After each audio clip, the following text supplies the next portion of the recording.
वज़ीर ख़ज़ाना इसहाक डार ने कहा है कि IMF के साथ बातचीत चल रही है। तुर्किया ज़लज़ला मुतासरीन के लिए रिलीफ फंड कायम किया गया है। एक प्रेस कॉन्फ्रेंस में इसहाक डार का कहना था कि पाकिस्तान को सैलाब से 30 अरब डॉलर का नुकसान हुआ। तुर्किया में तारीख का बदतरीन ज़लज़ला आया, पाकिस्तान में भी तारीख का बदतरीन सैलाब आया। हमें भी अपने तुर्क भाइयों की मुश्किल घड़ी में मदद करनी चाहिए।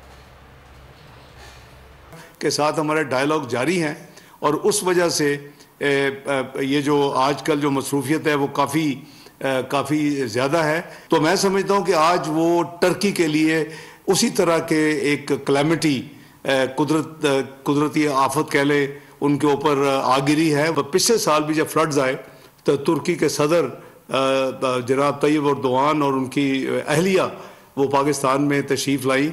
उससे पहले भी जो ऐसे वाक़यात हुए तो हमेशा तुर्की ने बहुत दिल खोल कर पाकिस्तान की मदद की। अब एक मौका है कि हम सबको दिल खोल कर अपने जो तुर्की बहन भाई हैं और जो ज़लज़ला से जो मुतासर हुए हैं उनके लिए हम भरपूर अपनी मदद करें। हुकूमत ने फौरी तौर के ऊपर कुछ रिलीफ सामान जो था वो C-130 की कुछ सोटीज हो चुकी हैं, सामान कुछ जा रहा है, जाता रहेगा। खूने नाहक बहुत पी चुकी ये जमीन, अब कोई दिन में ये खून उगलने को है। खत्म हो जाएगी ये तमाशागरी, वक्त पलटेगा रोजे जजा की तरह।